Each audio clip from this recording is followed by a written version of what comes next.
Encouragement number 3 ni Apostle Paul, be prayerful every day. Sabihin po natin, be prayerful every day.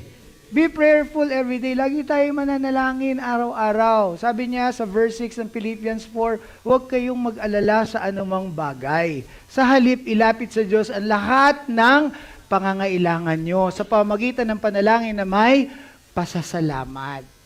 So, kapag mayroong mga pangangailangan, mayroong mga pagsubok na nararanasan, di ba? Unahin natin manalangin. Unahin natin magpasalamat sa Diyos. Pagkatapos nun, magkakaroon ka ng kapayapaan mula sa Panginoon. Kasi po, ang pananalangin ay talagang makapangyarihan. Makapangyarihan po ang panalangin. Kung hindi po nananalangin si Pastor Alisa, kung hindi po ako nananalangin, kung hindi po tayo mananalangin sa mga sitwasyon ng buhay natin, hindi tayo makakatanggap ng saklolo mula sa Diyos. Napakahalaga po ng panalangin. Napakahalaga po ng panalangin. At the same time, yung panalangin na may pananampalataya. Yung panalangin na may pasasalamat. Ano sabi dito? Huwag kang mag-alala sa anumang bagay. Sa halip, ilapit sa Diyos ang lahat ng pangangailangan nyo sa pamamagitan ng panalangin na may pasasalamat. Ibig sabihin ng may pasasalamat, katulad ng Panginoong Hesukristo, hindi siya nag-worry sa sitwasyon na 5,000 men, no? Not counting the women and the children, hindi siya nag-alala sa sitwasyon. Ang ginawa niya lang, itinaas niya lang yung isda at yung tinapay at nagpasalamat siya sa Ama. Kapag marunong kang magpasalamat sa Diyos, sa pananalangin mo, dumadaloy ang blessing at miracle ng Lord. Amen po ba? Kasi kapag marunong kang magpasalamat, puro mabubuting ginagawa ng Panginoon na aalala mo, nalulugod ang Diyos. Hindi mo laging hinahanap yung kulang o yung wala. Dapat tignan mo kung ano yung meron. Tignan mo kung ano yung ginawa ng Panginoon. Hindi yung kinocompare mo lagi yung sarili mo sa iba. Buti sila ganon. Bakit ako ganito? Buti sila ganon. Hindi, lagi mo nakikita yung wala sa'yo. Huwag mong tignan yung wala sa'yo. Tignan mo kung ano yung lahat ng binigay ng Panginoon sa'yo. At magsimula ka magpasalamat. Kasi sabi ni Jesus, ano bang meron dyan? Yun lang ang meron 2 fish and 5 loaves.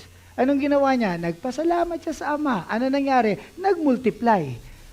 So kung anong meron ka, ipagpasalamat mo sa Panginoon, imumultiply ng Diyos yan. Gets natin yan? Hallelujah! 2 isda nga lang, tsaka 5 pirasong tinapay, kakasya ba yun sa 5,000 tao? Pero dahil ang Lord may pagpapasalamat. Amen po ba? Kaya mo bang magpasalamat kung ikaw ay nakikitira lang muna ngayon? Kaya mo bang magpasalamat kung ang tinitiran mo ay hindi kasing ganda ng kinitiran ng iba? Kaya mo bang magpasalamat kung ikaw ay nagko-commute lang at yung iba ay sumasakay? Kaya mo bang magpasalamat kung yung iba may aircon, yung bahay nyo electric fan lang? Kung kaya mo magpasalamat sa kalagayan ng buhay mo, I tell you this, God is going to multiply what He has given you.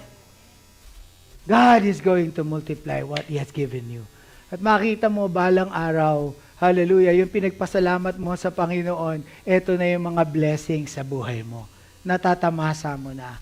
Kaya, weapon po yung Thanksgiving Weapon yung Thanksgiving. In the time of Jehoshaphat, sinabi lang nila, give thanks to the Lord for He is good, His love endures forever. Give thanks to the Lord for He is good, His love endures forever. Give thanks to the Lord for He is good, His love endures forever. Dahil sa pasasalamat nila sa Panginoon at pag-acknowledge nila sa pag-ibig ng Diyos, ang Diyos mismong nakipaglaban sa kanila. And guess what? Bago sila umuwi sa kampo nila, kuha na nila lahat ng kayamanan ng kaaway. Hallelujah! There's power in your thanksgiving.